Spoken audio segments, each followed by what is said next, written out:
Welcome back friends, welcome to our study channel move on study. तो friends, आज मैं आप लोगों के सामने रेलवे एनटीपीसी सीबीटी 1 के लिए प्लेटफॉर्म बुक का सेट नंबर 26 को स्टार्ट करने जा रहा हूं। इससे पहले आप हमारे चैनल में नए आए तो प्लीज़ हमारे चैनल को सब्सक्राइब कर लीजिए। मैं आप लोगों को बीच में सेट नंबर 25 तक पूरे का पूरे कंप्लीट करवा दिया था।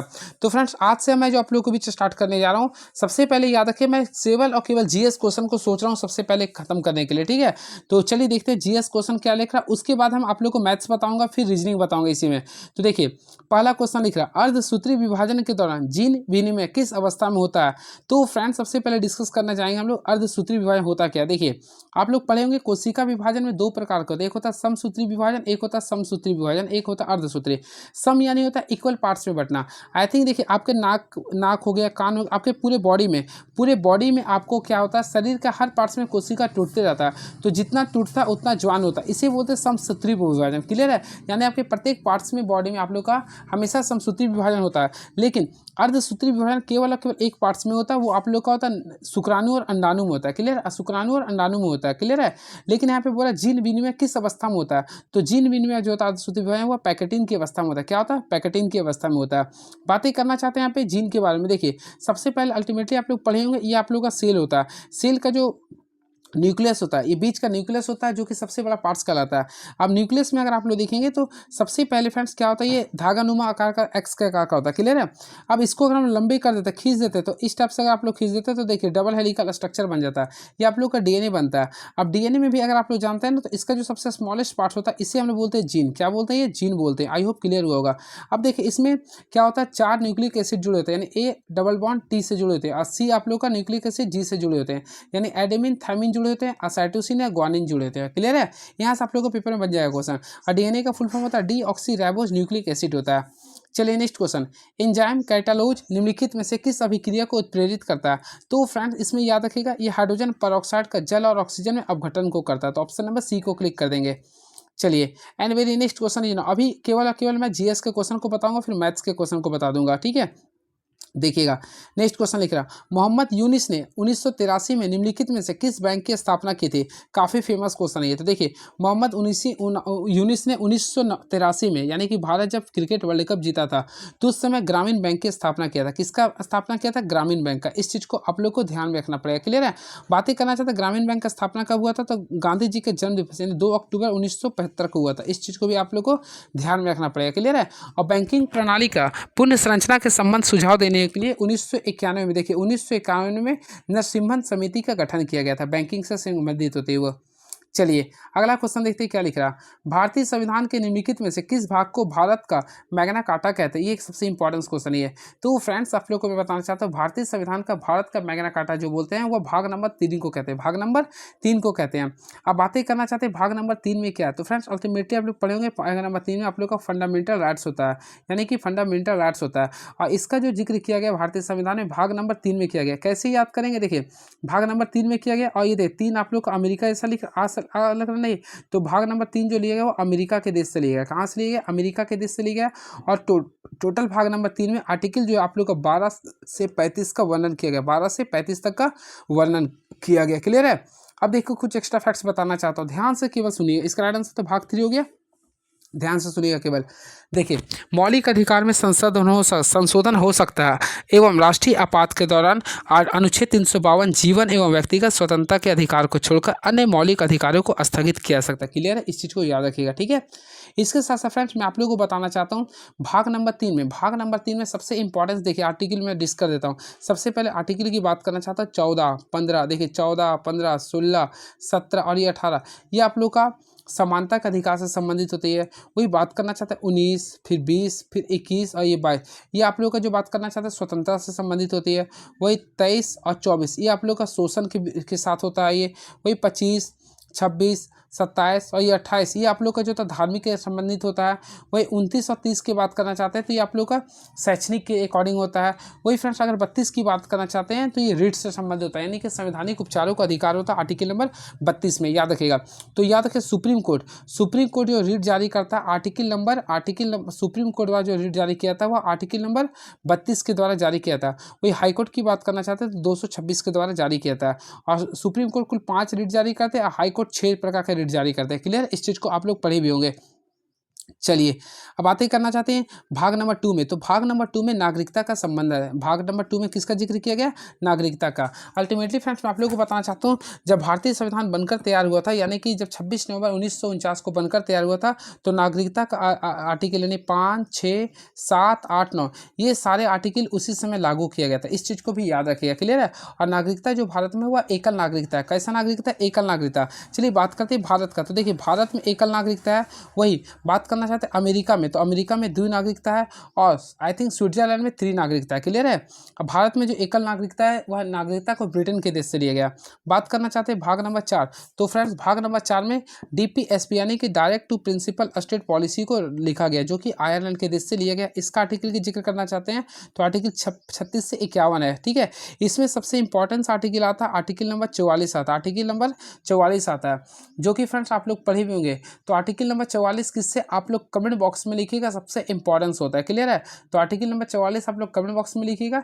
इसके साथ साथ मैं आप लोगों को बताना चाहता हूँ आर्टिकल 44 को लागू करने वाला जो भारत का एक सबसे नया और लेटेस्ट राज्य बना हुआ उत्तराखंड बना है, क्लियर। इस चीज़ को भी आप लोग को ध्यान में होगा। चलिए and very next question is now.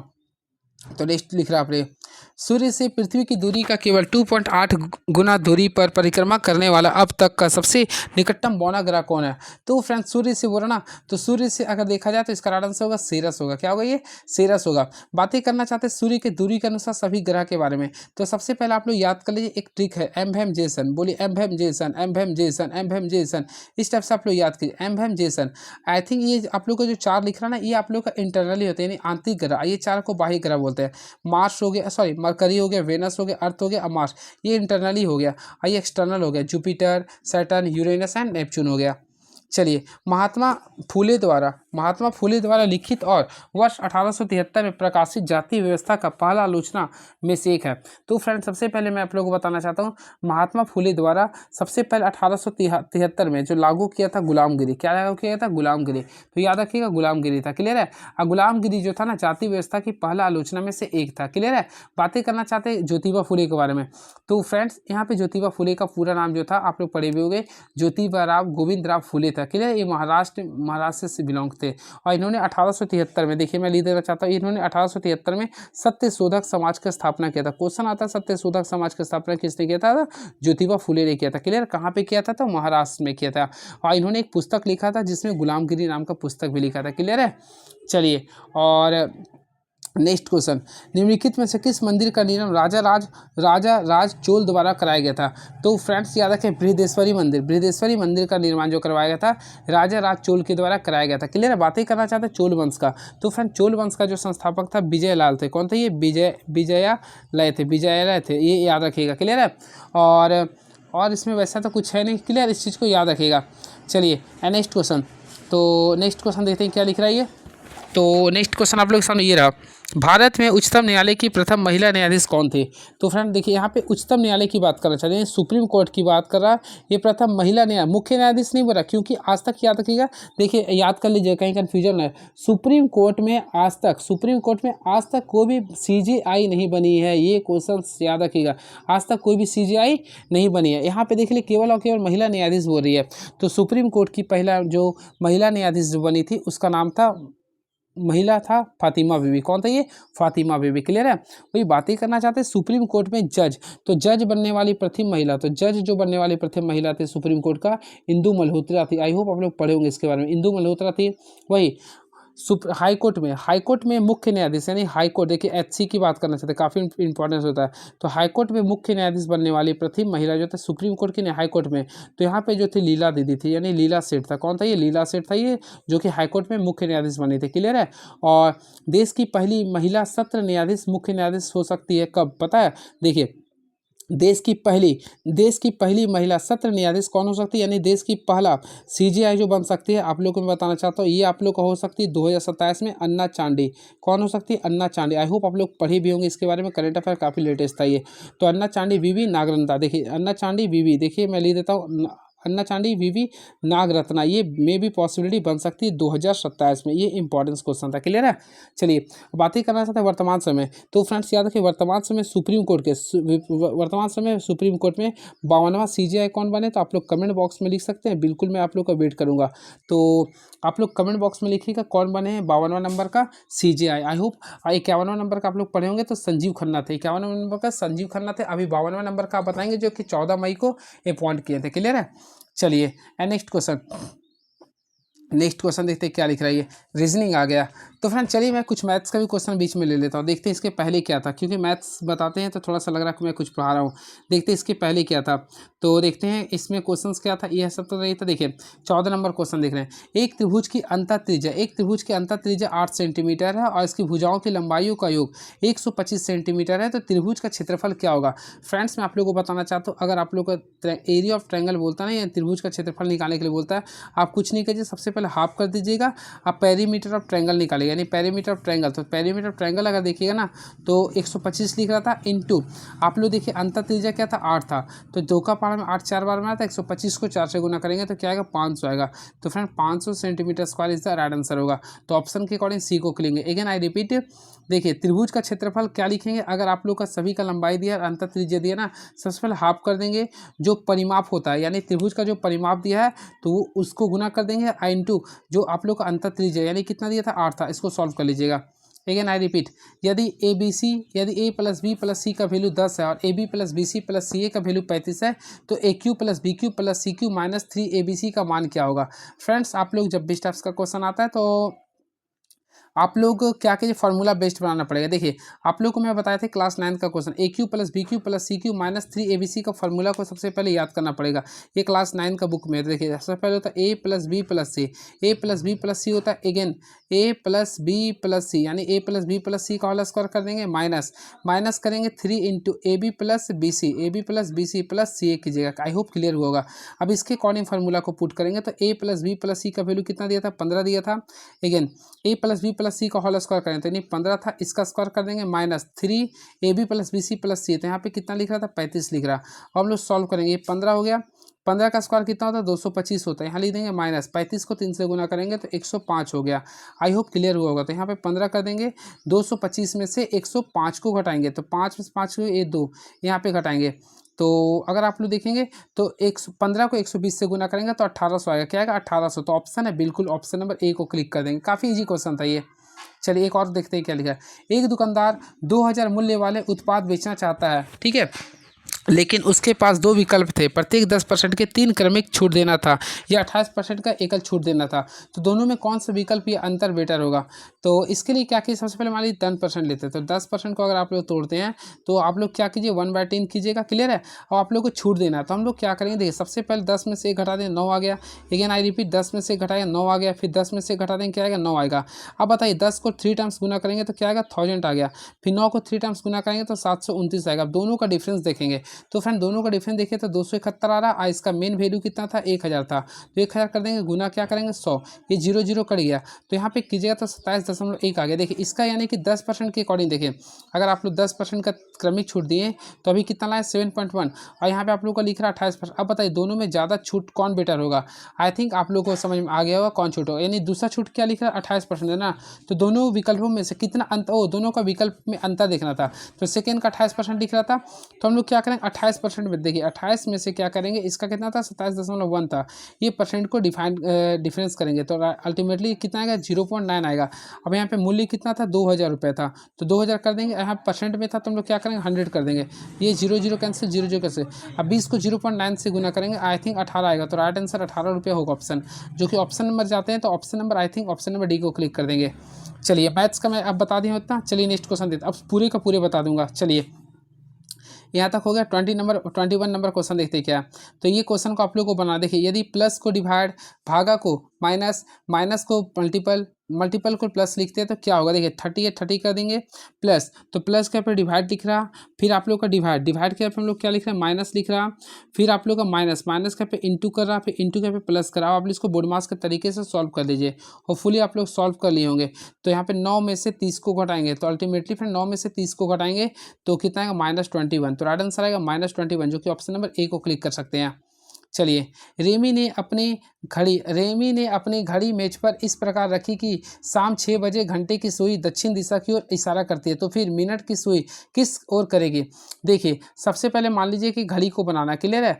इस प्रकार रखी कि शाम 6 बजे घंटे की सुई दक्षिण की ओर करती है। तो अल्टीमेटली में यहाँ पे 6 लिखेंगे, यहाँ पे 3 होता है, यहाँ पे क्या होता है 9 होता है, यहाँ पे क्या होता है 12 होता है। अब यहाँ पे अगर देखना चाहते हैं 6 बजे घंटे की सुई क्या दक्षिण में कर रहा है, अल्टीमेटली करता है ये। तो मिनट की सुई कहाँ करे? तो अल्टीमेटली क्या होगा? उत्तर में करेगा। तो राइट आंसर होगा ऑप्शन नंबर, देखेंगे तो सी को करेंगे, यानी उत्तर में करेगा। चलिए, बीज गणित में का संबंध गणित से है, तो उसी प्रकार सिम्फनी का संबंध किससे होता है? तो सिम्फनी जो होता है ना आप लोग का संगीत से संबंध होता है। किससे होता है? संगीत से होता है। यदि रेगुलेटरी शब्द के सभी अक्षरों को अंग्रेजी वर्णमाला क्रम के अनुसार व्यवस्थित किया जाए तो पुनः व्यवस्थित करने के बाद कितने अक्षरों का स्थिति अपवर्तित रहेगा? देखिए, हम क्या करेंगे? कुछ नहीं करेंगे। देखिए, रेगुलेटरी करेंगे, REGULATORY, ये लिख दिए।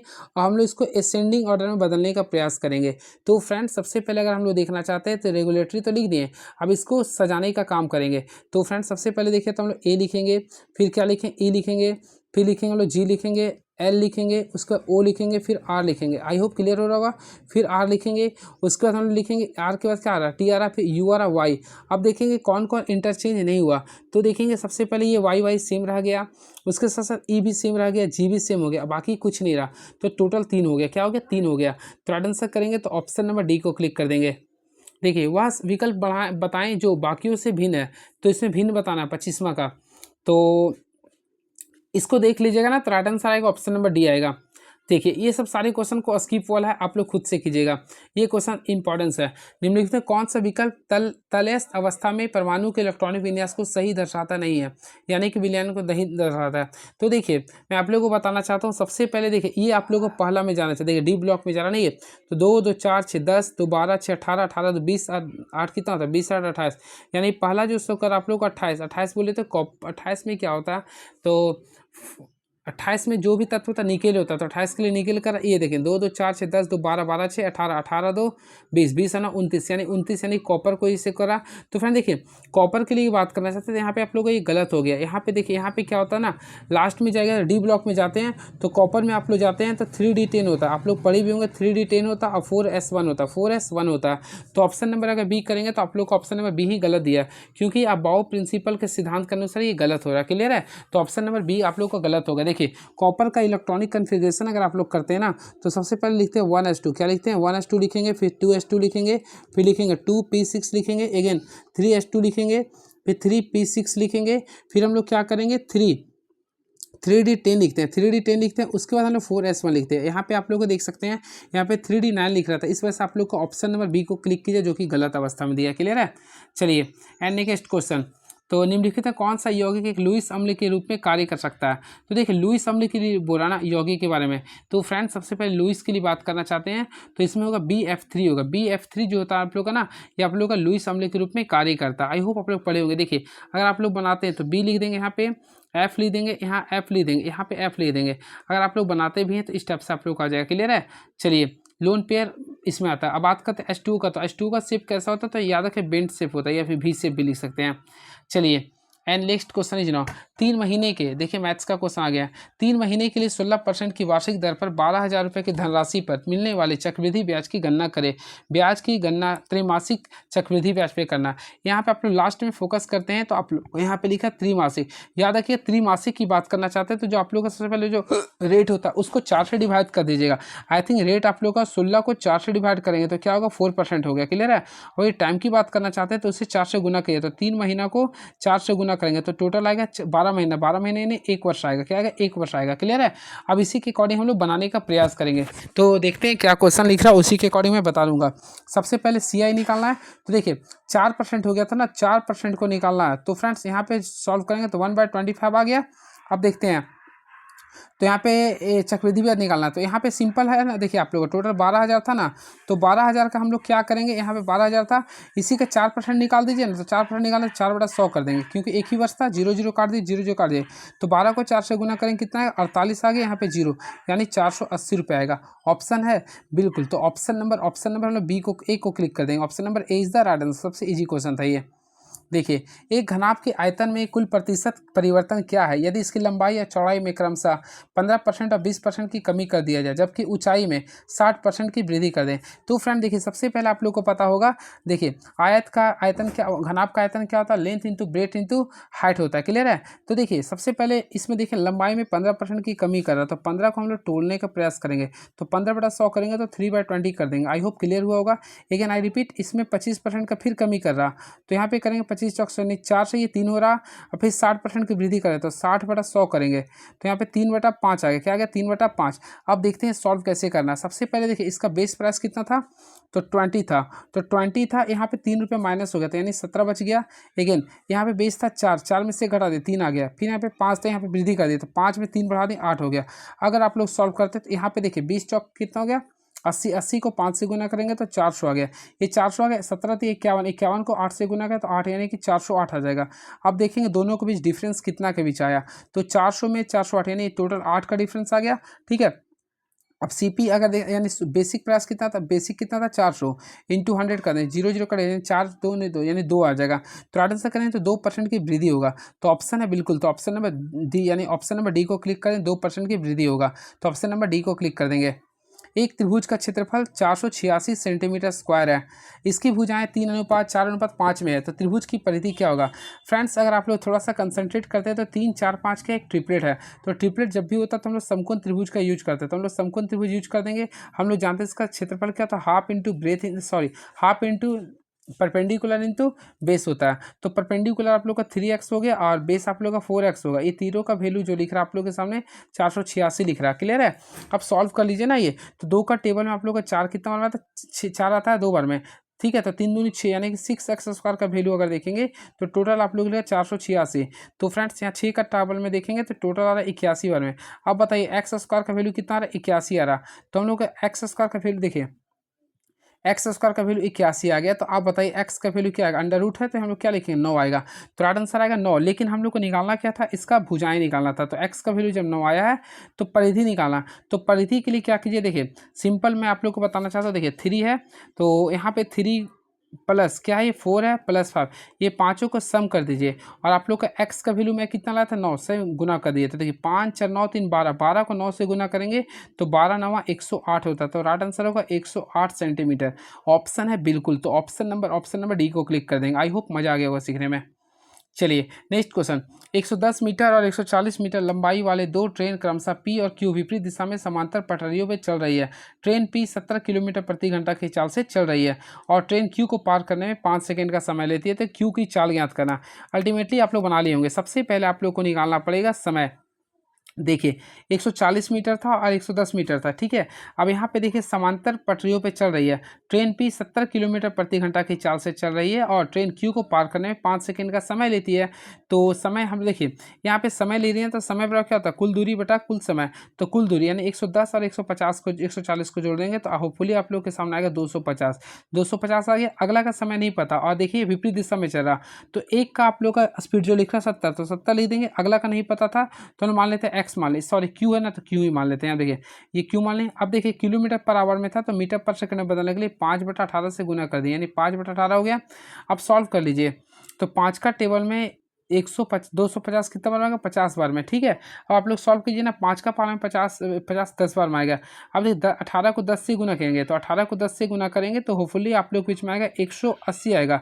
तो 180 का वैल्यू देख रहे हैं तो 70 प्लस क्यू लिख रहे हैं, तो क्यू का अगर वैल्यू करेंगे तो 180 में से 70 को घटाएंगे कितना आएगा, 110 आ गया।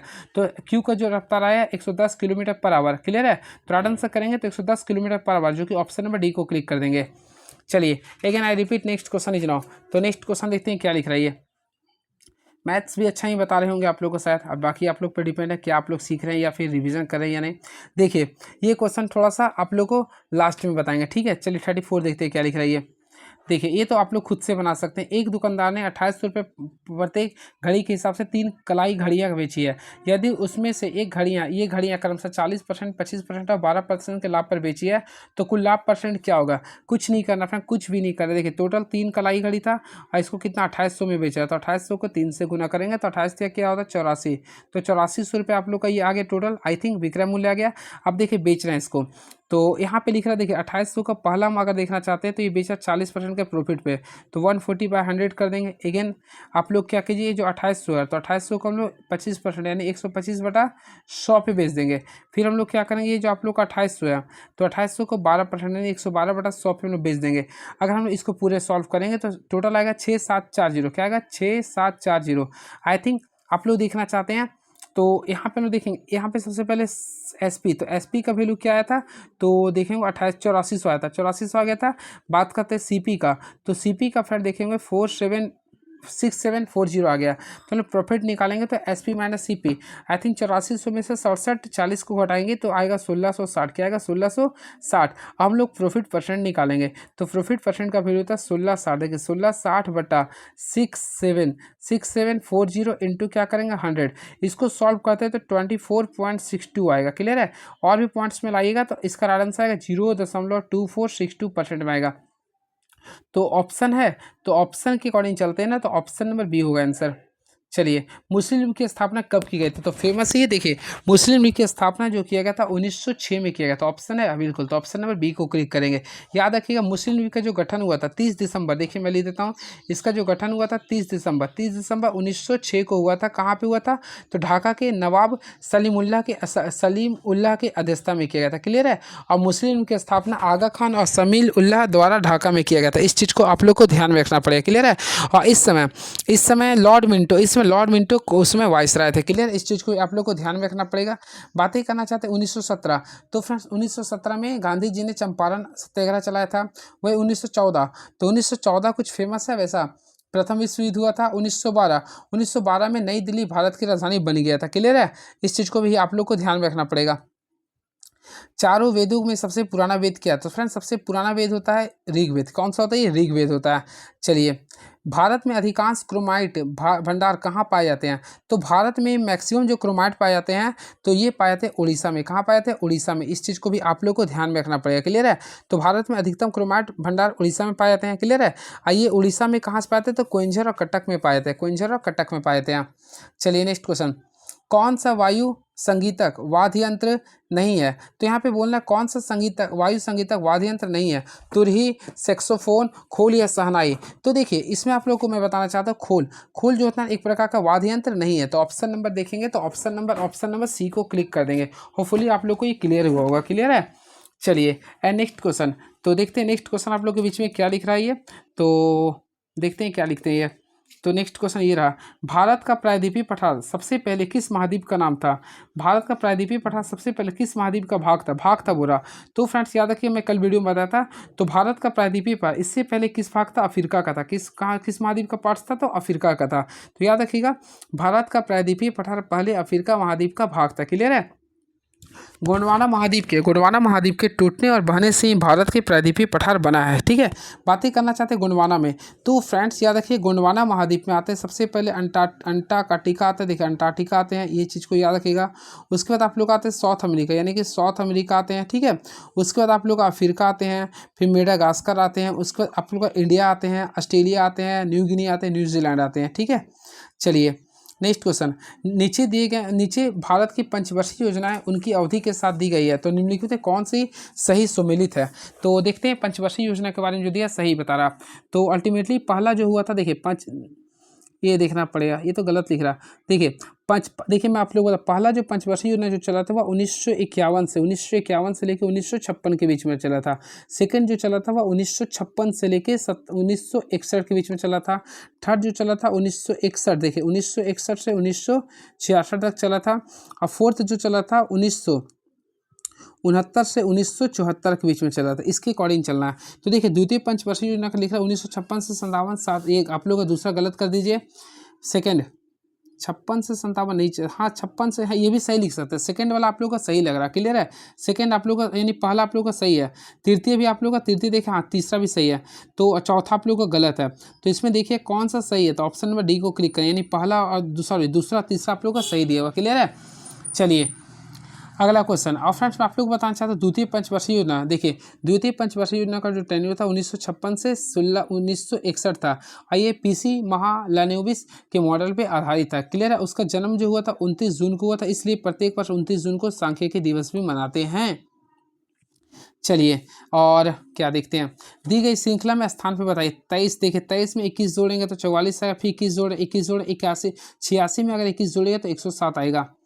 यदि 15 अगस्त 2006 को शुक्रवार है तो 25 अगस्त यदि 25 अगस्त 2006 को शुक्रवार है तो 25 अगस्त 2018 को कौन सा दिन होगा। तो फ्रेंड इसमें आप लोग को देखना पड़ेगा 2006 से लेकर 18 तक टोटल डे। तो टोटल नॉर्मल डे देखिए, तो 18 में से 6 को घटाएंगे, टोटल नॉर्मल ईयर 12 आ गया। इसके बीच लीप ईयर कितना होगा, तो देखिए 8 हो गया, फिर 12 होगा 16, यानी टोटल लीप ईयर 3 हो गया, तो 12 3 कितना हो गया 15। तो 15 में विषम डे निकालेंगे, यानी 7 से डिवाइड करेंगे तो फ्रेंड्स कितना आएगा, एक विषम डे आ गया। क्लियर है। अब हम लोग को क्या करेंगे, अब देखिए एक ही दिन को ऐड करना है, यानी कि शुक्रवार में से एक दिन को जोड़ देंगे तो क्या होगा, शनिवार। तो राइट आंसर आएगा आप लोग के बीच में, शनिवार इज द राइट आंसर। तो ऑप्शन है बिल्कुल, ऑप्शन नंबर सी को क्लिक कर देंगे। ये बनाना है आप लोग को। चार वाले फलक के विपरीत बताना। देखिए सबसे पहले देखेंगे कॉमन क्या रहा, 8 आ रहा, तो हम लोग 8 से स्टार्ट करते हैं। तो 8 है, 3 है, 7 है, फिर 8 है, 2 है, 9 है। तो देखिए 4 के विपरीत, तो देखिए 8 8 कॉमन आ रहा ना, तो हम लोग जहाँ पे कॉमन आ रहा वहाँ पे 4 ले देते। 4 के विपरीत कौन था, 8 था। तो right answer option number A को क्लिक कर देंगे। इसको बनाना है, आप लोग खुद से कर सकते हैं, काफ़ी इजी क्वेश्चन था ये। देखिए ये सब सारे, देखिए इसमें आप लोगों को बता देता हूँ कितने पुरुष डॉक्टर है। देखिए पुरुष है और ये डॉक्टर है, तो फ्रेंड्स आप लोगों को कितने पुरुष डॉक्टर, देखिए 23 और 24, 23 और 24 कितना होता है, तो 47 हो गया। तो 47 इज द राइट आंसर। देखिए कुछ चिड़िया मोर है, कुछ चिड़िया मोर है, कुछ गरैया मोर है। तो देखिए हम लोग को यहाँ पे देखेंगे दोनों में कॉमन आ रहा है। देखिए मोर आ रहा था, हम लोग सबसे पहले मोर को लिखेंगे। क्या लिखेंगे, मोर को लिख देंगे। अब पहला अगर आप लोग देखना चाहते हैं कंसंट्रेशन के मामले में, तो वो लिख रहा कुछ चिड़िया मोर है, तो यहाँ पे कुछ चिड़िया लिख दें, कुछ चिड़िया मोर है।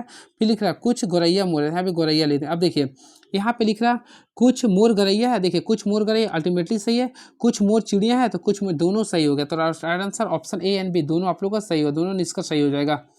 चलिए नेक्स्ट क्वेश्चन, एक सरल लोलक का आवर्तकाल दुगुना करने के लिए उसकी लंबाई को कितना गुना करना चाहिए। देखिए सबसे पहले सरल लोलक का आवर्तकाल का फॉर्मूला था 2 पाई। सबसे पहले क्या करते हैं, 2 pi under root L by G करते हैं। क्लियर है। अब लिख रहा है आप लोगों को आवर्तकाल को दुगुना करने के लिए उसकी लंबाई कितना गुना करेंगे। तो फ्रेंड देखिए टी इज डायरेक्टली प्रोपोर्शनल क्या होता है, देयर लेंथ होता है, यहाँ आप लोग स्क्वायर रूट ऑफ लेंथ होता है। तो इसको कितना गुना कीजिएगा, तो यहाँ पे दुगुना करना, तो हम लोग क्या करेंगे 4 गुना करेंगे तभी होगा ना। ये देखिए 4 से करेंगे तभी ना रूट होगा, तो 4 गुना करेंगे। ऑप्शन है बिल्कुल, तो ऑप्शन नंबर सी को क्लिक कर देंगे। देखिए बाय चांस आप लोग यहाँ पे क्या करते हैं, देखिए मान लीजिए कि यहाँ पे लोग 4L कर देते हैं। अब बताइए देखिए 4 को किया तो 2 निकलेगा ना, 2 हो गया ना, 2 गुना ये L निकलेगा ना, तो 2 हो गया ना, तो ऑप्शन आप लोग को 4 गुना करना पड़ेगा। एक उपग्रह पृथ्वी के चारों ओर वृत्ताकार कक्षा में घूम रहा है, निम्नलिखित में कौन सा कथन सही होगा। तो देखिए पहला, उपग्रह पर कोई बल कार्य नहीं कर रहा, ये गलत हो रहा। उपग्रह का वेग स्थिर कभी नहीं होगा, शून्य नहीं होगा, यहाँ पे कभी केंद्र बल कार्य करता है। तो याद रखिए एक उपग्रह पृथ्वी के चारों ओर वृत्ताकार कक्षा में घूम रहा है, तो वहाँ पे क्या होगा ना, उपग्रह पर अभिकेंद्र बल कार्य करता है। तो ऑप्शन नंबर डी को क्लिक कर देंगे। क्लियर है। अभिकेंद्र बल का फुल जो होता है, फुल फॉर्मूला होता है Fc होता है mv² बाय आर होता है, mv² बाय आर होता है। चलिए इसको देखिएगा 49 को, तो 49 को आप लोग को बनाना पड़ेगा। गांव पी के अवैध मतों और गांव एस के अवैध मतों का अनुपात। देखिए पी के, तो पी के अवैध, तो पी के अवैध यानी वैध तो ये है, तो वैध ये है, तो 10 अवैध बच गया ना, तो अवैध निकालना है। तो सबसे पहले 40 करेंगे, 40 को कितना गुना करेंगे, 80 से कर देंगे। क्लियर है। प्लस क्या कर, यहाँ पे फिर तो 10 से गुना करना पड़ेगा ना, तो यहाँ पे फिर हम लोग अगेन आई रिपीट 10% करेंगे इक्वल टू, फिर 80 कर देंगे। सेकंड एस के लिए बात करें, फिर 80 लिखेंगे, गुना क्या आपका 15, तो 1:3 आएगा। हाँ ऑप्शन में बिल्कुल, तो ऑप्शन नंबर डी को क्लिक कर देंगे। चलिए ये क्वेश्चन आ चुका मैथ्स का, चलिए बनाते हैं। Sine square 15 degree plus sine square 25 degree plus sine square 35 degree plus sine square 45 degree plus sine square 55 degree plus sine square 65 degree plus sine square 75 degree. कैसे बनाएंगे इसको, तो जब भी ऐसा क्वेश्चन आता है तो हमेशा याद रखिएगा, किसी भी वे में आप लोग को मैं एक फार्मूला बताना चाहता हूँ, इसके अकॉर्डिंग बनाइए। देखिए साइन स्क्वायर ए, देखिए मैं लिख देना चाहता हूँ, again I repeat, sine square A into sine square B, दोनों का वैल्यू अगर एक आता है, यानी कि ए और बी दोनों को अगर सम जोड़ने पर, देखिए अगर सम ए प्लस बी दोनों को जोड़ने पर अगर 90 डिग्री आता है, सुन लीजिएगा, तो इसका वैल्यू हमेशा 1 लिखते हैं। तो हम क्या करेंगे, देखिए सारे में तो साइन स्क्वायर है, ये 15 है, 15 का रिलेशन बनाएंगे किससे कि 90 हो जाए, तो 15 को हम लोग 75 से गुना करेंगे तो 90 आ जाएगा, तो ये दोनों को जोड़े 1 आ गया। फिर 25 है, तो 25 को 65 से करेंगे, जोड़ेंगे क्या आएगा, 1 आ जाएगा, 90 आएगा, तो 1 हो गया। फिर देखिए साइन स्क्वायर 35 है, 35 को 55 से जोड़ें 1 आ गया। अब साइन स्क्वायर 45 है तो साइन स्क्वायर 45 यानी 1/√2 होता है, तो 1/√2 का यहाँ पे होल स्क्वायर करेंगे। देखें 1 + 1 प्लस यानी यहाँ पे 3 प्लस 1/2 करेंगे तो 3 दूनी 6 और 1 7, यानी कि राइट आंसर करेंगे तो 7/2 इज द राइट आंसर। तो राइट आंसर करेंगे तो 7/2 होगा, यानी ऑप्शन नंबर सी को क्लिक करेंगे तो option number C is the right answer. चलिए and very next question is now. तो नेक्स्ट क्वेश्चन लिख रहा है 12% साधारण ब्याज पर 3 वर्षों में दे 10,920 रुपये के ऋण का भुगतान किस वार्षिक किस्त से होगा। देखिए किस्त का क्वेश्चन हमेशा पूछता है। देखिए यहाँ पे साधारण ब्याज का है ना ये, तो साधारण ब्याज के लिए जब भी किस्त बोलेगा सबसे पहले आप लोगों को क्या करना पड़े। देखिए रेट कितना था 12% है, टाइम 3 वर्ष लेना। पहला साल के लिए करेंगे तो हमेशा किस्त 100% होगा। 12% के अनुसार है ना, तो सेकेंड में हम लोग क्या करेंगे 12 जोड़ दें तो 112 हो गया। अगेन आई रिपीट थर्ड में भी 12 जोड़ दें तो कितना हो 124। देखिए ये 3 साल का था, 3 बार इसको जोड़ दिए 12 टोटल जोड़िएगा तो आप लोगों का 336 आ जाएगा, यानी कि 336% का जो वैल्यू आ रहा है आप लोग के सामने 10,920 आ रहा है। 10,920 आ रहा तो हम लोग क्या करेंगे 100% का वैल्यू निकालेंगे। तो 100% का वैल्यू निकालेंगे तो 10,920। देखिए 10,920 को क्या करेंगे यहाँ पे तिरछा तिरछी गुना कर दीजिए ना। देखिए एक ही बार में हम बता देना चाहते हैं 100% का वैल्यू बोला ना, तो यहाँ पे 10,920 था गुना क्या करेंगे 100 बटा क्या करेंगे 336 करेंगे। आई थिंक इसको सॉल्व करेंगे तो 3250 आएगा। क्या आएगा 3250। राइट आंसर क्या आएगा 3250। तो ऑप्शन नंबर देखेंगे तो ऑप्शन नंबर ए को क्लिक करेंगे। 3250 इज द राइट आंसर, तो ऑप्शन नंबर ए को क्लिक कर देंगे। चलिए 51 हो गया। 52 नंबर क्वेश्चन देखते हैं क्या लिख रही है। यदि 112 व्यक्ति प्रतिदिन 6 घंटे कार्य करके एक कार्य को 16 दिन में पूरा कर सकते हैं तो 64 व्यक्तियों को प्रतिदिन कितने घंटे काम करना चाहिए ताकि उस कार्य को 15 दिन पूरा कर सकते हैं। असली मसाले सच सच MDH। यहाँ पे MDH का फार्मूला का यूज करना है, यानी कि देखिए M का वैल्यू कितना 120 है तो M कर देंगे। D का वैल्यू अगर देखेंगे तो 16 दिन था और H का वैल्यू 6 था। क्लियर है। अब यहाँ पे अगेन आई रिपीट, तो यहाँ पे लिख रहा आप लोग को 64 व्यक्ति, तो 64 व्यक्ति बोला कितने घंटे में करके 15 दिन में करे, तो 15 घंटा नहीं पता तो H मान लेंगे। अब अगर आप लोग सॉल्व करते हैं तो देखते हैं तो 16 का पहाड़ा में 64 4 बार में आ जाएगा। क्लियर है। फिर 15 का पहाड़ा में 120 8 बार में आ गया। क्लियर है। 4 का पहाड़ा में 8 कितना बार में आता है 2 बार में आता है। ठीक है। अब आप लोग को सॉल्व करना तो H का वैल्यू तो 6 दूनी क्या होता है 12 आता है, तो यहाँ पे लिखेंगे तो 12 घंटा आएगा। तो राइट आंसर करेंगे तो H का वैल्यू 12 आवर देखेंगे। तो ऑप्शन के अकॉर्डिंग चलेंगे तो option number C is the right answer, तो ऑप्शन नंबर सी को क्लिक कर देंगे। एक किराने वाले 48 रुपये प्रति केजी एक किराने वाले 48 रुपये प्रति किलो और 28 रुपये प्रति किलो की दर से चीनी को किस अनुपात में मिलाना चाहिए ताकि 40 रुपये प्रति किलो का मिश्रण हो जाए। जब भी स्टेप्स का क्वेश्चन आता है तो देखिए टोटल मिश्रण को आप लोग बीच में लिख दीजिएगा। अब यहाँ पे शुरू वाला लिख रहा है इनिशियल 48 लिख रहा है, फाइनल लिख रहा है 28।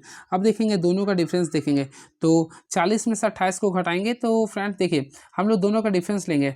तो एक काम कीजिए ना, तो 40 में से 28 को घटाएंगे तो यहाँ पे 12 बच गया। 48 में से 40 को घटाएंगे तो क्या बचेगा 8 बचेगा। अब देखिए यहाँ पे रेशियो करेंगे तो 3:2 आ रहा, लेकिन यहाँ पे आप लोग को बोल रहा था किसका बोल रहा था ये, तो 48 और 28 का, हाँ चीनी और पानी का, तो 2:3 उलट देंगे। तो राइट आंसर करेंगे तो ऑप्शन नंबर ए को क्लिक कर देंगे। चलिए दो संख्याओं का अनुपात 1:2 है। यदि दोनों संख्याओं में 21 जोड़ दिया जाए तो अनुपात 5:7 हो जाता है। तो संख्याएं ज्ञात करना। देखिए दो अनुपात है, एक है ये 2 है। अब दोनों में क्या जोड़ रहा था 21, तो यहाँ भी 21 जोड़ रहे हैं 21 यहाँ जोड़ रहे हैं, तो अनुपात क्या हो रहा है आप लोग का 5:7 हो रहा है। ठीक है। और आप लोग को सॉल्व मैं जो करवा रहा हूँ ध्यान से देखिएगा। सबसे पहले देखिए 5 को 2 से गुना किया 10 हो गया और 7 को 1 से गुना किया 7 हो गया। तो 10 में से 7 को घटाएंगे कितना बचेगा 3, यानी 3 एक वैल्यू आ गया। अगेन आई रिपीट, तो देखिएगा सेकेंड में बता रहा हूँ 5 को 21 से गुना करें 105 आ गया और 7 को 21 से गुना करेंगे तो 7 को 21 से गुना करेंगे तो क्या बचेगा आप लोग बता सकते हैं, तो 147 बचेगा। देखिए यहाँ पे गुना किए तो 147 आ गया था, यहाँ पे 105, तो यहाँ पे डिफरेंस देखेंगे तो टोटल कितना है 42। तो 3 का वैल्यू 42 के बराबर आ गया, तो 1 का वैल्यू कितने के बराबर होगा 14 के बराबर होगा। कितने के बराबर होगा 14 का। ठीक है। तो पूरा इन संख्याएं ज्ञात करें तो पहला वैल्यू जब 14 है तो सेकेंड वैल्यू क्या होगा 28 होगा, तो 14 28 यानी ऑप्शन नंबर ए को क्लिक कर देंगे। तो rightly answer option number A को क्लिक कर देंगे। भारत की जनसंख्या वृद्धि दर सन में घट रही है। तो देखिए भारत की जनसंख्या वृद्धि दर जो है ना किससे घट रही है, तो 1981 से घट रही है। 1981 से वृद्धि दर क्या हो रही है 1981 से घट रही है। क्लियर है। इस चीज़ को आप लोग को ध्यान में रखना पड़ेगा। चलिए अब नेक्स्ट क्वेश्चन, तो नेक्स्ट क्वेश्चन देखते हैं क्या लिख रहा है ये। देखते हैं आर्य समाज के संस्थापक कौन थे। यहाँ से क्वेश्चन आप लोग को पूछेगा यहाँ से, ठीक है।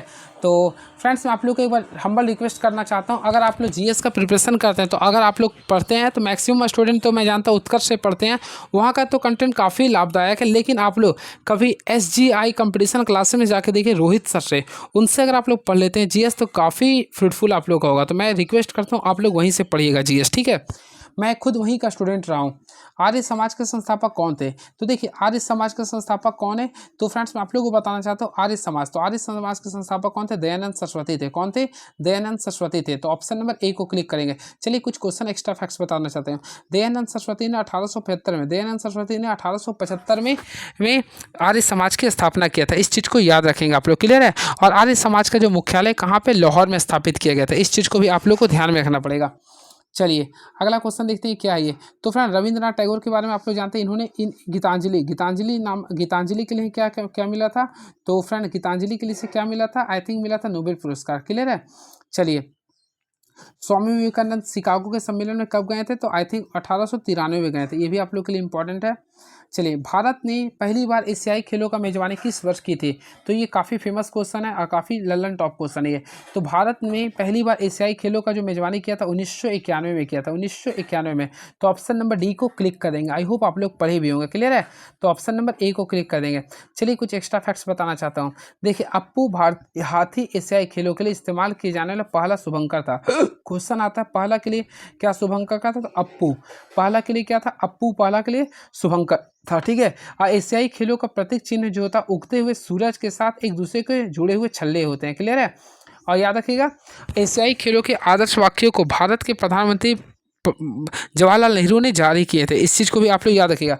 और दूसरा जो एशियाई खेल जो भारत में हुआ था वह 1982 में हुआ था। दूसरा कब हुआ था, 1982 में। पहला कब हुआ था, 1991 में। आई थिंक आप लोग कमेंट बॉक्स में लिखिएगा इस साल, यानी कि जो 2022 का एशियाई खेल का एशियाई तो भारत में होता है। चलो नेक्स्ट क्वेश्चन। अस्माओ नृत्य भारत के किस खेल से संबंधित है, देखिए अस्पाओ है, बल्कि सॉरी अस्पाओ नृत्य कहाँ से है, तो ऑलमोस्टली फिर लद्दाख से। कहाँ से, लद्दाख से। चलिए कुछ कुछ एक्स्ट्रा फैक्ट्स बताना चाहता हूँ। तो सबसे पहले अस्पाओ कहाँ से, लद्दाख से। अब देखिएगा ध्यान से सुनिएगा, बहुत ऑपरेशन कर दूंगा।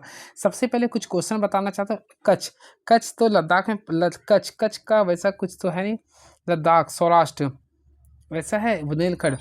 चलिए देखते हैं कुछ कुछ आप लोगों को मैं बता देना चाहता हूँ। देखिए शायद अगर हो जाता तो बहुत अच्छी बात है, नहीं तो देखिए सबसे पहले लावा याद करिए। देखिए लावा और कोलकाली, देखिए क्वेश्चन पूछा है एनटीपीसी में ही, इसलिए मैं डिस्कस कर रहा हूँ। लावा और कोलकाली, देखिए लावा और कोलकाली जो नृत्य है ये आप लोग का लक्षद्वीप में। कहाँ पे, ये लक्षद्वीप में। आई होप आप लोग पढ़े भी होंगे। सेकेंड सिंघी छाम तमांग सेलो सिक्किम में होती है, ठीक है। चलिए इसको लिखवा के मैं बता दूंगा। लाहो कहाँ पे होती है, तो मेघालय में होती है। चलिए जापान की संसद को क्या कहते हैं, तो फ्रेंड्स याद रखिए जापान की संसद को बोलते हैं द नेशनल डाइट, बोलते हैं द नेशनल डाइट। तो ऑप्शन नंबर डी को क्लिक कर देंगे, क्लियर है। बातें करना चाहते हैं पार्लियामेंट की, तो फ्रेंड पार्लियामेंट बोलते हैं बाप को, BAP याद कर ले। यानी कि देखिए ब्रिटेन के, A फॉर ऑस्ट्रेलिया को, P फॉर पाकिस्तान, ये तीनों के पार्लियामेंट को बोलते हैं क्या बोलते हैं, तीनों के संसद को पार्लियामेंट बोलते हैं। इसके साथ साथ देखिए B for Britain, A for Australia, P for Pakistan भी याद कर सकते हैं। कनाडा भी बोलते हैं, दक्षिण अफ्रीका को भी पार्लियामेंट बोलते हैं। और सबसे इंपॉर्टेंट अस्ट्राटीजेंट, तो ये बोलते हैं नॉर्वे के सरसंघ को बोलते हैं, ठीक है। और फॉर्मेटिंग बोलते हैं आई थिंक डेनमार्क को बोलते हैं। और भारत की संसद को संसद कहते हैं। दीन इलाही जिसका अर्थ होता है ईश्वर का धर्म स्थापन किसके द्वारा किया गया था, तो फ्रेंड दीन इलाही का स्थापना जो किया गया था अकबर के द्वारा किया गया था। अकबर के द्वारा किया गया था, कब किया गया था, तो इस चीज़ को भी याद कर लीजिए। 1582 में अकबर के द्वारा किया गया था, क्लियर है। और दीन इलाही धर्म स्वीकार करने वाले बड़े व्यक्तियों में पहला और अंतिम जो था वह बीरबल था। पहला और अंतिम कौन था, ये बीरबल। यही एक हिंदू भी था जिसका पूरा नाम क्या था, महेश दास। कौन था ये, महेश दास थे, क्लियर है। इस चीज़ को भी आप लोगों को पता होगा। चलिए कुछ क्वेश्चन बताना चाहता हूँ आप लोगों को मुगल सम्राट से। सबसे पहले आप लोग याद कर लीजिए बादशाह, ये टेन्यूर याद कर लीजिए, आप लोग के लिए काफ़ी फ्रूटफुल होगा बादशाह। तो देखिए सबसे पहले बादशाह याद कर लिए, इसका मकबरा याद करवाते तो इसका मकबरा याद कर लिए KDSLLA, इस टाइप से आप लोग याद कर लिए मकबरा का। सबसे पहले मैं बातें करना चाहता हूँ बी से बाबर। तो बाबर का कहाँ पे था, काबुल था। हुमायूं का कहाँ पे था, तो दिल्ली था। ए से अकबर, तो अकबर का सिकंदरा हो गया। जे से जहांगीर का कहाँ हो गया, लाहौर हो गया। फिर एल से क्या हो गया, ये एल KDS LLA वो यहाँ पे A होता है, ठीक है। तो S4 होता है शाहजहाँ, शाहजहाँ का क्या हो गया, आगरा हो गया। अब देखिए औरंगाबाद, ये देखिए A से औरंगजेब, तो औरंगजेब का क्या हो गया, औरंगाबाद हो गया। इस टाइप से आप लोग याद रखिएगा, क्लियर है। अब वही बातें करना चाहते हैं, देखिए एक और होता है बहादुर शाह जफर, तो सबसे अंतिम थे बहादुर शाह जफर। तो बहादुर शाह जफर का जो था BM याद कर लीजिए, यानी कि ये म्यांमार में था। और तीन ऐसे मुगल शासक थे जिसका मकबरा विदेश में है। पहला बाबर का देखिए अफगानिस्तान की राजधानी काबुल में है। सेकंड जहांगीर का कहाँ पे, तो लाहौर में है, देख सकते हैं। और बहादुर शाह जफर का कहाँ, म्यांमार। इस टाइप से आप लोग को याद करना पड़ेगा, क्लियर है। चलिए बातें करना चाहते हैं जहांगीर का, तो जहांगीर को चित्रकला का काल कहते हैं। अकबर को किसको बोलते हैं, हिंदी का स्थापत्य कला बोलते हैं। बाबर तो आप लोग जानते हैं, बाबर के बारे में तो बहुत सारा है। इन्होंने किस चीज़ को उपाधि लिया था, तो ये गाजी को उपाधि भी लिया था, क्लियर है। वही औरंगजेब, तो औरंगजेब तो आप लोग जिंदा पीर कहते हैं। चलिए इस चीज़ को भी आप लोग को देखना पड़ेगा। यहाँ एक प्रश्न के बाद 2 तर्क दिए गए हैं, निर्णय ले कि कौन सा तर्क प्रश्न के संदर्भ में तर्क संगत है। क्या सरकार को विद्युत चालित वाहनों के प्रचलन को बढ़ाने के लिए सब्सिडी देनी चाहिए। हाँ, इससे विद्युत चालित वाहनों को बिक्री बढ़ेगी। तो इसके लिए अगर देखना चाहते हैं, रुकिए, हाँ बिल्कुल पहला सही है। नहीं, लोगों को ऐसी किसी सब्सिडी का इंतजार ना करें जिससे पर्यावरण को सुरक्षित करने के लिए आगे चाहिए, तो आप लोग का नेगेटिव आ रहा, तो ऑप्शन केवल एक तर्क संगत होगा। चलिए नेक्स्ट क्वेश्चन, इसको आप लोग वेन डायग्राम करना। हुकुम, पान और ताश की गड्डी। देखिए सबसे पहले पाली ताश की गड्डी है। ताश की गड्डी में फ्रेंड, ताश की गड्डी में आप लोगों को बात करना चाहिए, हुकुम अलग होता है, पान अलग होता है, तो दोनों को अलग कर देंगे। तो राइट आंसर करेंगे तो ऑप्शन नंबर डी को क्लिक कर देंगे। बस नेक्स्ट क्वेश्चन देखते हैं क्या लिख रहा है ये। इसमें आप लोग को दर्पण प्रतिबिंब बनाना है। तो दर्पण प्रतिबिंब जब भी बोलता है लेफ्ट को राइट और राइट को लेफ्ट कर दीजिएगा, ठीक है। तो देखिए इस टाइप से आगे होना चाहिए, तो इसके अकॉर्डिंग देखिए तो ऑप्शन नंबर आप लोग का बी हो जाएगा। चलिए नेक्स्ट क्वेश्चन देखते हैं क्या है। तो ये बी होगा, तो बी आप लोग को यहाँ पे बी आप लोग को बोल रहा है, तो ऑप्शन नंबर ए ही होगा फिर ये।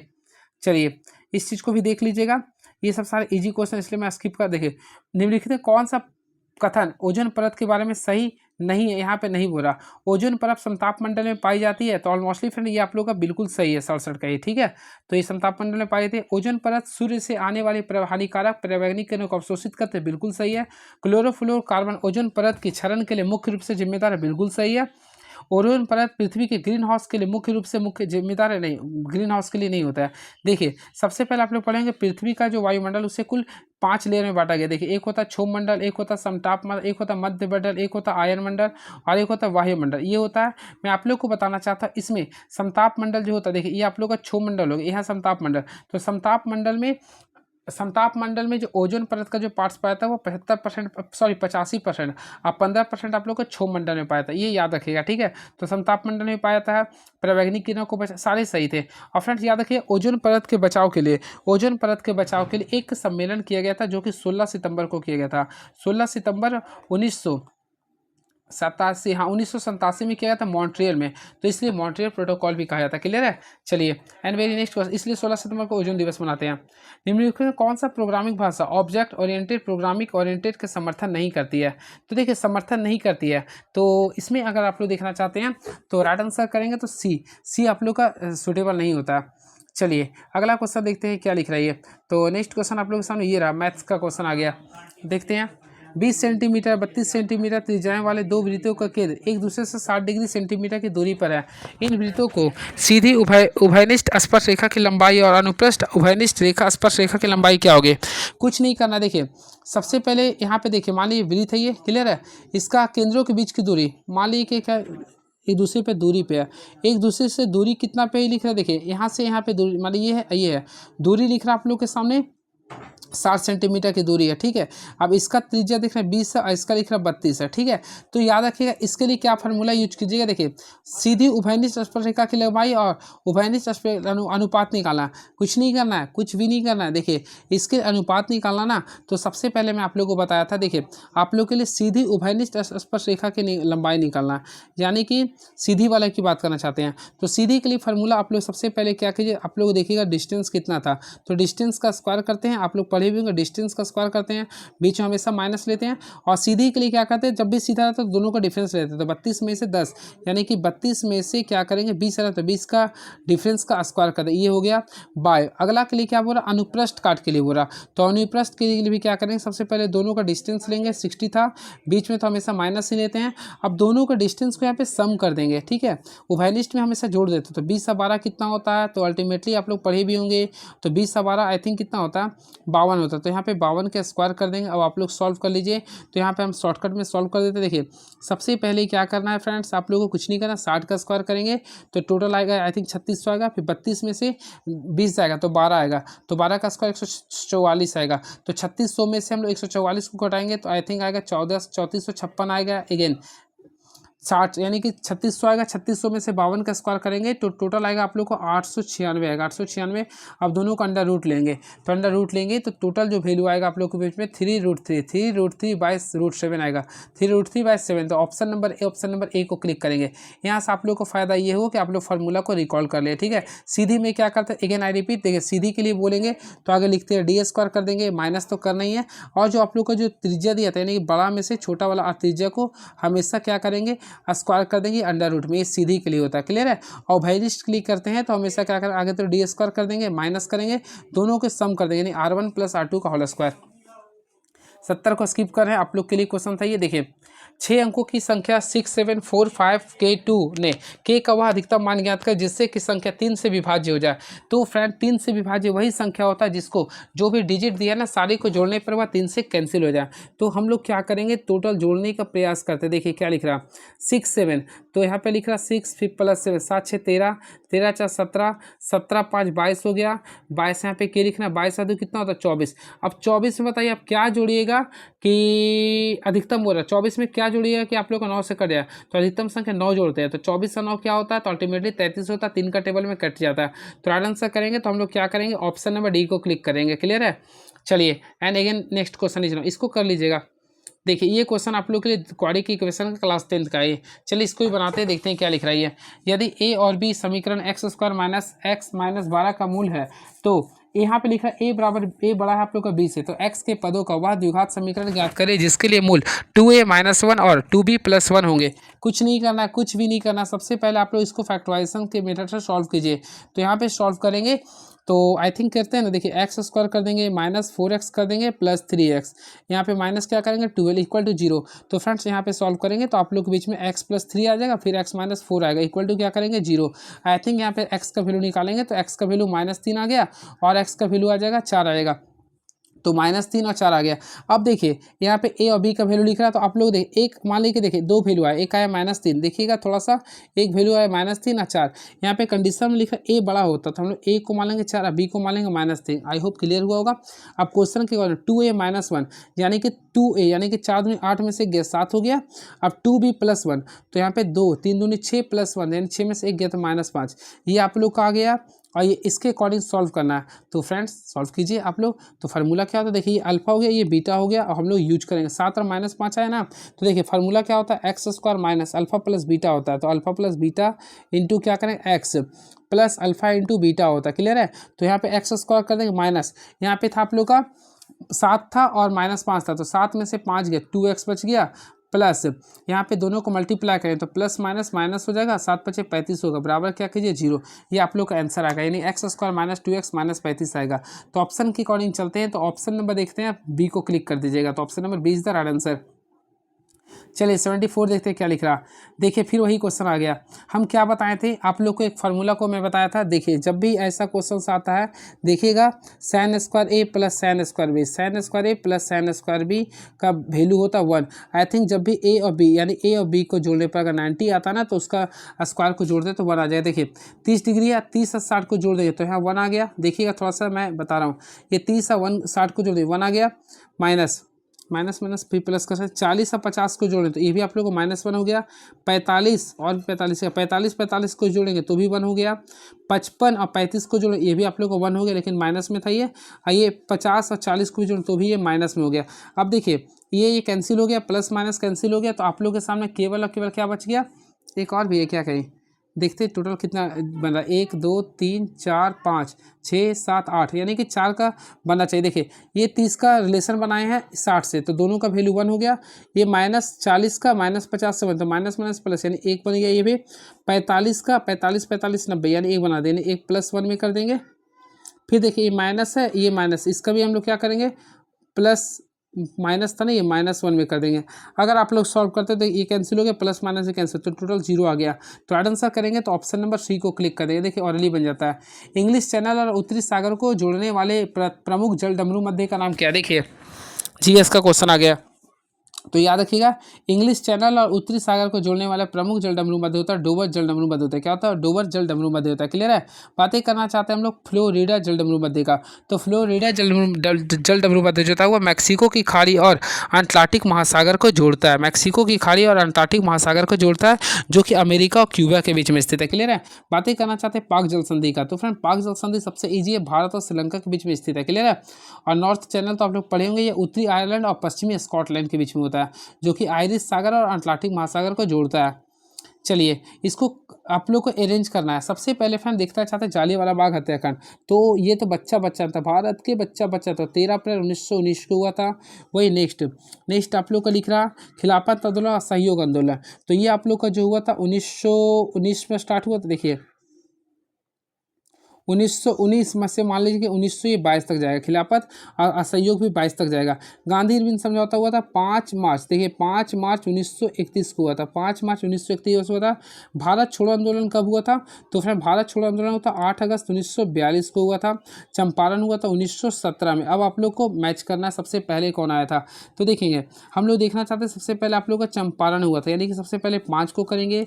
फिर आप लोग का जालियांवाला बाग हुआ था, जो नहीं 1917 में क्या था, 1917 हो गया। अब जालियांवाला में आते हैं, तो जालियांवाला बाग में आप लोग का आ रहा है, यानी ऑप्शन नंबर ए को कर देंगे। फिर क्या करेंगे, खिलाफत में आते हैं। तो खिलाफत को अगर देखना चाहते हैं तो ऑप्शन नंबर 2 में करेंगे। उसके बाद अगर हम लोग देखना चाहते हैं तो गांधी इरविन समझौता तीसरा में आ रहा है। क्लियर है? फिर अगेन भारत छोड़ो, यानी कि ये चेक करेंगे तो ऑप्शन नंबर देखेंगे तो ऑप्शन नंबर बी को क्लिक कर देंगे। बहुत ही अच्छा क्वेश्चन ये लगा हमें बताने में। चलिए नेक्स्ट क्वेश्चन, कौन सा युग में सुमेलित है? लिंगराज मंदिर मध्य प्रदेश में, तो पहला ही आप लोगों को गलत हो गया। फिर तिजारा मंदिर, हाँ तिजारा मंदिर राजस्थान में सही है, ये सब गलत है। तो ऑप्शन नंबर केवल बी को क्लिक करेंगे। चलिए देखते हैं, कुछ एक्स्ट्रा फैक्ट्स बताना चाहता हूँ जो आप लोगों के लिए काफ़ी इंपॉर्टेंस हो जाएगा। देखिए सबसे पहले फिर बात करना चाहता है लिंगराज मंदिर। तो अल्टीमेटली आप लोग पढ़े होंगे लिंगराज मंदिर कहाँ पे है, तो उड़ीसा में, कि भुवनेश्वर में है। तो यहाँ पे लिख देंगे उड़ीसा। कहाँ पे ये? उड़ीसा में है। वही तिजारा मंदिर कहाँ पे है, तो अभी जस्ट में बताते हैं राजस्थान में है। वेंकटेश्वर मंदिर ये आंध्र प्रदेश में होता है, यानी एपी में होता है। खजुराहो मंदिर कहाँ पे? मध्य प्रदेश में होता है। ये सब तो याद ही होगा आप लोगों को भी। देखिए हिमालय पर्वत का वह हिस्सा जो तीस्ता और दिहांग नदी के बीच में स्थित है। सबसे पहले फ्रेंड हिमालय के बारे में आप लोगों को बहुत सारे ऑपरेशन किया था नदी के अकॉर्डिंग। सबसे पहले याद किए थे, देखिए सिंधु नदी का कुल 5 नदी को बांटा गया था। सबसे पहले अगर मैं आप लोगों को बताना चाहता हूँ, सबसे पहले आप लोगों को मैं बताना चाहता हूँ, यहाँ पे शुरू में जो नदी होता है वह सिंधु नदी होता है। देखिए यहाँ पे आप लोगों का सिंधु नदी यानी इंडस नदी होता है। इंडस नदी के बगल में कौन सी नदी थी, तो सतलज नदी था। क्लियर है? सतलज के बाद कौन सी नदी थी, काली थी। काली की बात करना चाहते हैं तो तीस्ता होगा। तीस्ता की बात करना चाहते हैं तो दिहांग नदी होता है, यानी कि ब्रह्मपुत्र नदी। अब देखिए इसके बीच में आप लोग के बीच में बताना चाहता हूँ, ये दोनों में जो हिमालय होता है, तो देखिए इंडस और सतलज में जो हिमालय होता है उसे बोलते हैं पंजाब हिमालय। क्या बोलते हैं? पंजाब। वही सतलज और कुमाऊं के बीच जो होता है उसे बोलते हैं हम लोग कुमाऊं हिमालय। क्या बोलते हैं? कुमाऊं हिमालय। और काली और तीस्ता के बीच में जो होता है वह नेपाल हिमालय होता है, और तीस्ता और दिहांग के बीच में जो होता है वह असम हिमालय होता है। ये होता है। अब क्वेश्चन के अकॉर्डिंग हम लोग चलना चाहते हैं, तो देखते हैं फ्रेंड्स क्वेश्चन क्या लिख रहा है। तीस्ता और दिहांग, तो फ्रेंड तीस्ता और दिहांग अगर आप लोग देख रहे हैं तो क्या रहा? असम हिमालय। क्या रहा? ये असम हिमालय।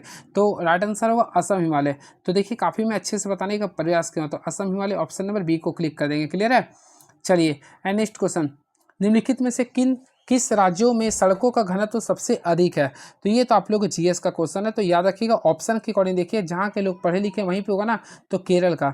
तो केरल का सड़क का घनत्व सबसे अधिक है, तो ऑप्शन नंबर देखेंगे तो बी को क्लिक कर देंगे। क्लियर है?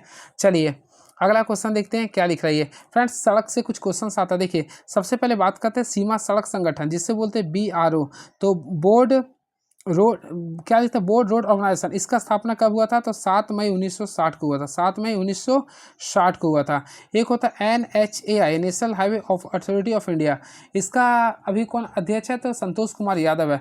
अब BRO का अध्यक्ष कौन है? मैं भूल रहा हूँ अभी। चलिए नेक्स्ट क्वेश्चन, एजार कप इसमें से किस खेल से संबंधित होती है? तो एजार कप हमेशा याद है पोलो से संबंधित होता है। किस होता है? पोलो में। अब पोलो में अधिकतम खिलाड़ी कितना होता है? 4 होता है। रग्बी फुटबॉल में कितना होता है? 15 होता है। चलिए ये क्वेश्चन आप लोग के लिए, आप लोग इसको देख लीजिएगा। वैसे मैं आप लोग को बता देना चाहता हूँ, इसको अगर बनाते हैं ना तो देखिए मेरे पास टाइम साथ, देखिए मेरे पास बता इस टाइप से अगर बनाए होंगे तो यहाँ पे आप लोगों का क्यू आ जाए, एक बार मिला लीजिएगा, एल आएगा, फिर तीसरा में एस आएगा, फिर यहाँ पे आर कीजिएगा, फिर एन आएगा, फिर आप लोग के सामने एम आएगा, फिर पी आएगा। इस टाइप से करिएगा। क्लियर है?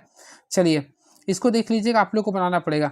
तो फ्रेंड 14 12 को जोड़ेंगे क्या आएगा? 32। 45 और 17 को जोड़िएगा तो क्या आएगा? 62 आएगा। अगेन 29 और 33 को जोड़ेंगे तो क्या आएगा? तो 62 आएगा। तो राइट आंसर 62 होगा। चलिए, क्या बहुराष्ट्रीय कंपनियों को भारत में अवसंरचनात्मक क्षेत्र में भारी पैमाने पर प्रचलाने की अनुमति दी जानी चाहिए?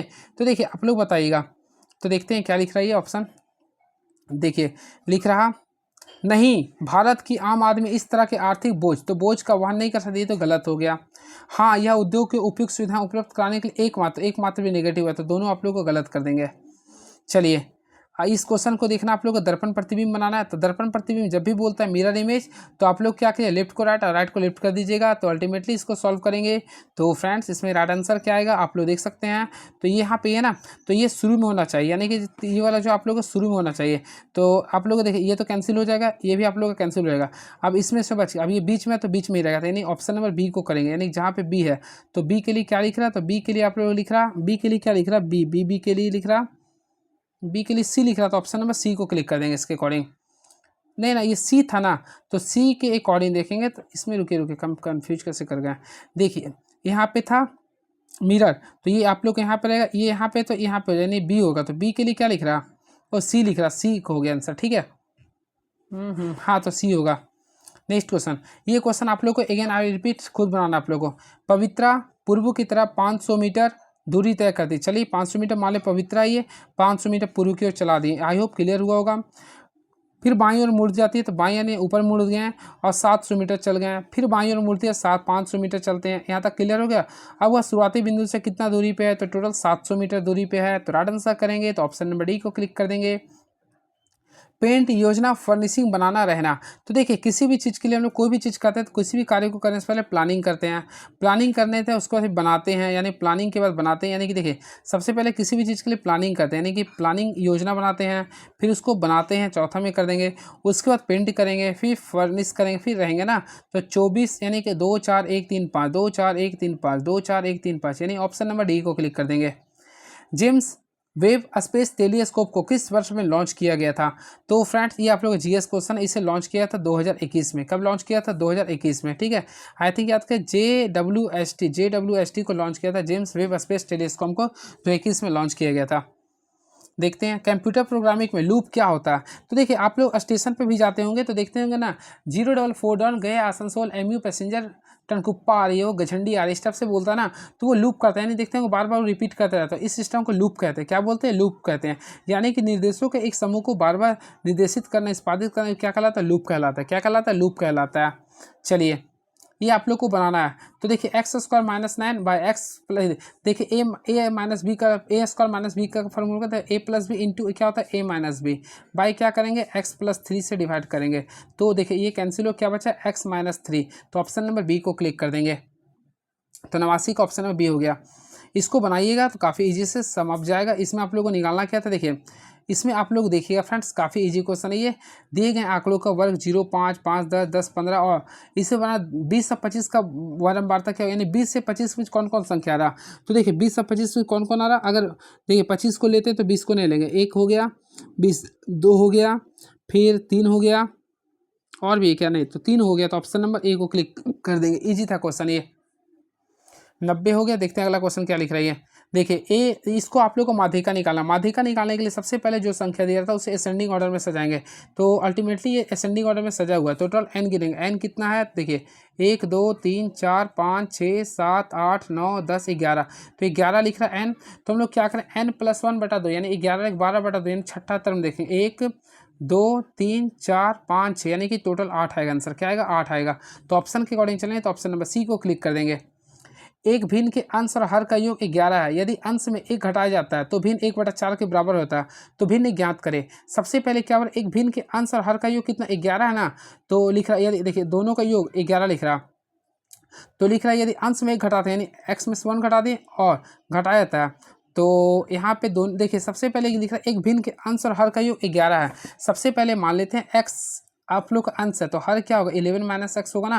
तो इसी के अकॉर्डिंग क्या करते हैं, देखिए अंश को एक्स माने थे और हर को क्या करेंगे 11 माइनस एक्स कर दिए। अब लिख रहा है अंश में से एक घटाया जाता है, तो भिन्न 1/4 होता है, अब तो बन जाएगा ये। तो फ्रेंड्स इसको बनाइएगा, तो यहाँ से देखिए तो एक्स का वैल्यू 3 आएगा, पुट कर दीजिए ना। तो यहाँ पे एक्स का वैल्यू 3 रहने देंगे, फिर 11 में से 3 को घटाएंगे 8, यानी 3/8। ऑप्शन नंबर डी को क्लिक कर देंगे। माध्य ज्ञात करना, सबसे पहले सब सारे को जोड़ देंगे 1.5 3.2 5 7.5 1.2, इसको जोड़िएगा तो 29.1 आएगा। इसको 5 से डिवाइड करेंगे तो 5.82 आएगा। क्या आएगा 5.82, यानी ऑप्शन नंबर सी को क्लिक कर देंगे। यदि y का x% 2000 के बराबर है और z का y% 4000 के बराबर है, तो x और z का क्या संबंध होगा। तो ये तो और इजी क्वेश्चन। y का क्या लिखेंगे x%, y का x% किसके बराबर है 2000 का, तो 2000 कर देंगे। क्लियर है। अब यहाँ से हम लोग निकालेंगे तो x y का परसेंट, तो ये 2000 है ना, तो 2000 में हम लोग क्या करेंगे 2 और 0 कर देंगे। इसको बना लीजिएगा। तो देखिए ऑरली क्वेश्चन है ये, तो इसको राइट आंसर आएगा ऑप्शन नंबर ए आ जाएगा। देखिए कौन सा देश विश्व बैंक का सदस्य नहीं है, तो देखिए विश्व बैंक का सदस्य के बारे में बोला नहीं है। तो फ्रेंड्स ऑप्शन के अकॉर्डिंग चलेंगे ना, तो देखिए ऑप्शन नंबर आप लोग का क्यूबा, क्यूबा आप लोग का विश्व बैंक का सदस्य नहीं है। चलिए कुछ बातें करना चाहते हैं विश्व बैंक के बारे में। सबसे पहले याद रखिए ऑप्शन के अकॉर्डिंग देखिए विश्व बैंक समूह देशों का सदस्य बनने के लिए IMF देश का सदस्य होना जरूरी, यानी कि विश्व बैंक का अगर आप लोग सदस्य बनना चाहते हैं ना, तो आप लोग को इंटरनेशनल मॉनिटरी फंड का सदस्य होना जरूरी होता है। आपको पता होगा IMF का कुल सदस्य कितना 190 है। क्लियर है। और विश्व बैंक में सदस्यों की संख्या कितना, तो विश्व बैंक में 189 है, लेकिन वही IMF में कितना 190 है। मैं आप लोगों को बताना चाहता हूँ विश्व बैंक की स्थापना 1940 में ब्रिटेन वुड्स सम्मेलन में IMF के साथ की गई थी। क्लियर है। चलिए विश्व बैंक का मुख्यालय कहाँ है, तो वाशिंगटन DC है। और इसको एक इंपॉर्टेंस में करंट अफेयर बता रहा हूँ, विश्व बैंक का अभी वर्तमान 14वां जो अध्यक्ष है वो भारतीय है, जो कि नाम क्या अजय बंगा नाम है। इस चीज़ को याद किए होंगे आप लोग, आई थिंक याद होगा, तो अजय बंगा है, इस चीज़ को भी आप लोगों को पता होगा। ठीक है। तो कौन आंसर इसमें नहीं होगा, तो ऑप्शन नंबर डी को क्लिक कर देंगे। बस 4 क्वेश्चन।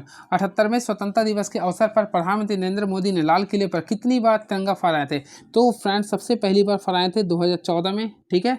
और अभी तक वर्तमान में यानी 2024 तक फहराए हैं, तो लास्ट में से इसको घटा दीजिए, 24 में से 2014 को घटाएंगे, कितना बचेगा 10 बचेगा। क्या बचेगा 10, और हमेशा इसमें से एक को जोड़ दिए, क्या होगा 11। तो राइट आंसर करेंगे तो 11वीं बार, कितना बार फहराए 11वीं बार। क्लियर है।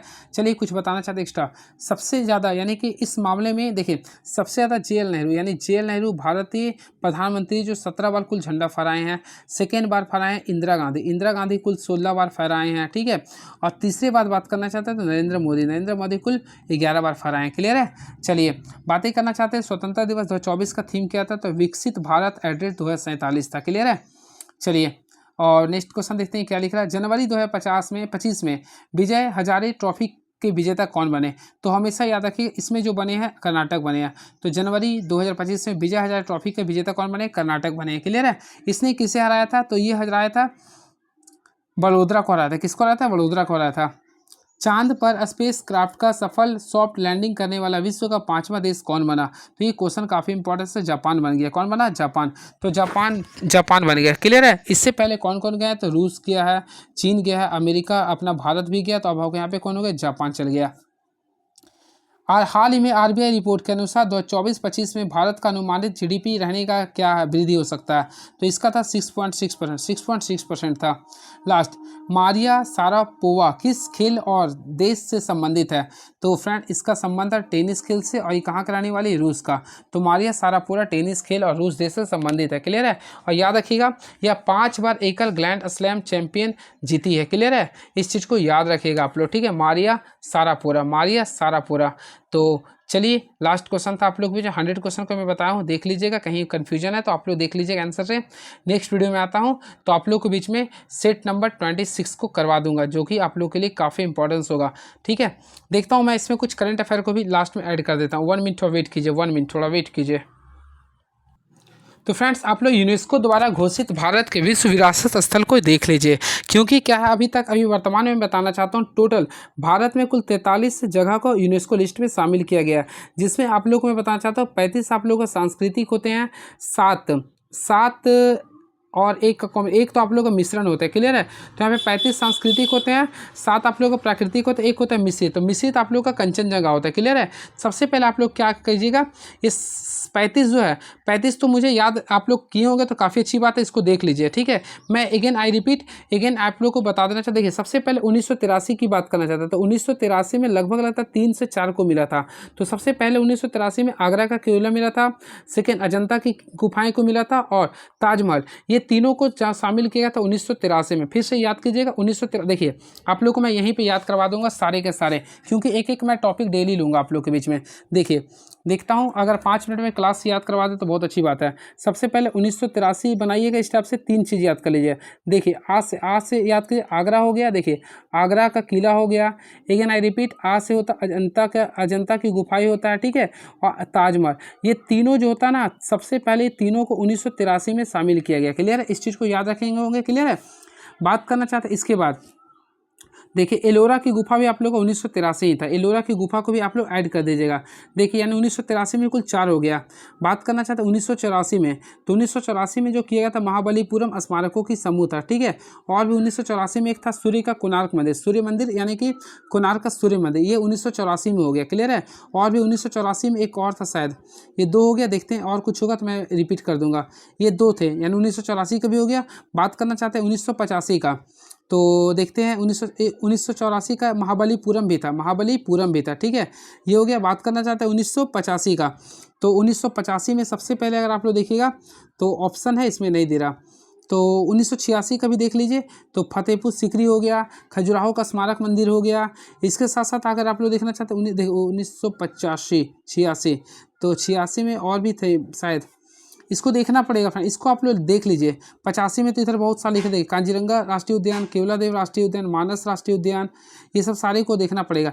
मैं आप लोग को लेटेस्ट बता देना चाहता हूँ जो आप लोग शायद याद किए होंगे। सबसे पहले याद रखिएगा, देखिए 39वां नंबर को याद करिएगा, तो 39वां नंबर में कौन थे, तो मैं आप लोग को बताना चाहता हूँ तेलंगाना का रामप्पा मंदिर। देखिए तो तेलंगाना का रामप्पा मंदिर को जोड़ा गया था, जो कि 2021 में जोड़ा गया था, क्लियर है। उसके बाद बात करना चाहते 40वां में गुजरात के धौलावीरा को जोड़ा गया था, जो कि आप लोग पढ़े होंगे सिंधु घाटी सभ्यता के अंतर्गत आता है।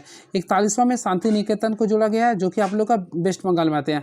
42वां में कर्नाटक के होयसल को, और 43वां में आप लोग कमेंट बॉक्स में लिखिए 43वां में क्या शामिल किया गया, क्योंकि 43वां में जो शो किया गया है मोइदम, देखिए मोइदम अहोम राजवंश का टीला, जो कि दफनाने की प्रणाली है था 2024 में ये, और एक ही आप लोग का मिक्सर जो कि कंचनजंगा 2016 में शामिल किया गया था, है ना। तो ये सब सारी चीज़ों को एक बार अगेन आई रिपीट सभी को मैं पढ़ देता हूँ ताकि आप लोग क्लियर हो जाए। देखिए शायद लूसेंट बुक में काफ़ी अच्छा दिया था ईयर वाइज, इसलिए मैं वही याद किया था। देखिए सबसे पहले आगरा का किला 1983, अजंता की गुफा 1983, ताजमहल 1983, एलोरा की गुफा 1983, 4 क्लियर हो गया। नालंदा बिहार में नालंदा महाविद्यालय का पुरातात्विक स्थल 2016 हो गया। नालंदा विश्वविद्यालय यहाँ हो गया। सांची का बौद्ध स्तूप, ये क्वेश्चन आता है, सांची का बौद्ध स्तूप कब हुआ था, तो 1989 में। चंपा ने, देखिए मैं ट्रिक से याद करवा देता हूँ। देखिए सांची तो आप लोग को याद था, चंपा ने, चा अगर लिखते थे चंपा, तो चंपा अगर लिखते ना तो पा कैसा लगा 4 में, तो 2004 को याद कर लिए, चंपानेर हो गया। छत्रपति शिवाजी टर्मिनल बोलेंगे तो ये भी आप लोग का 2004 में होता है, चंपानेर और छत्रपति, देखिए 4 में आ गया तो 4 में याद कर लिए। गोवा के चर्च और मठ तो 1986 हो गया। धौलावीरा तो अभी जस्ट में बताया था 2021 में हो गया। एलिफेंटा की गुफा इंपॉर्टेंस होता है तो 1987 हो गया। एलोरा की गुफाएं ऑलमोस्टली आप लोग याद है 1983 हो गया। फतेहपुर सीकरी सबसे इंपॉर्टेंट 1986 हो गया। ग्रेट लिविंग चोल मंदिर 1987 हो गया। हम्पी सबसे इंपॉर्टेंट 1986 हो गया। महाबलीपुरम का स्मारक मंदिर 1984 हो गया। देखिए सडक्कल के स्मारक किला 1987, राजस्थान की पहाड़ी 2013, अहमदाबाद का ऐतिहासिक शहर, ये इंपॉर्टेंस है तो ऐतिहासिक शहर में अहमदाबाद का एक जयपुर का है, ठीक है, दोनों को याद कर लीजिए। तो 2017 हो गया। हुमायूं का मकबरा 1983, जयपुर शहर 2019, काकतीय मंदिर रामप्पा मंदिर 2021 हो गया। खजुराहो स्मारक का समुद्र 1986, बोध गया में महाबोधि मंदिर 2002, mountain railway of India 1999, 2005, 2008, Qutub Minar 1983, Patan Rani का बाग जो कि 10 रुपये का नोट पे 2014, लाल किला 2017, भीमबेटका 2003, होयसिला 2023, शांति निकेतन 2023, सूर्य मंदिर 1984, ताजमहल 1983। देखिएगा ये सब सारे ये के कोबुर्जिया 2016, Jantar Mantar 10, Victoria Gothic 2018, Moidam important था 2024 हो गया।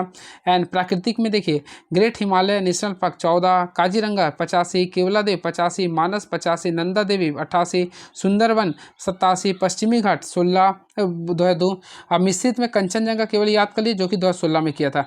ये सब सारी चीज़ों को याद करना पड़ेगा। अगेन आई रिपीट, आप लोग को इंपॉर्टेंस चीज़ में कुछ नहीं बता सकता क्योंकि सारे इंपॉर्टेंस देखने में हमें लग रहा है, ठीक है। तो इसको आप लोग कर लीजिएगा। फिर मैं बताना चाहता हूँ सबसे पहले पहला जो था एलोरा था और अभी लास्ट जो आप लोग का न्यूनतम जो किया गया यानी 43वां तो मोइदम हो गया। क्या हो गया? मोइदम हो गया। क्लियर है? 39 से भी मैं बता दिया था। ये सब सारी चीज़ों को कर लीजिए। इसका रामसर स्थल को भी मैं बता दूंगा। क्लियर है? चलिए नेक्स्ट में वीडियो में मिलता हूँ, इसी प्रकार मैं बताऊँगा। Thank you so much.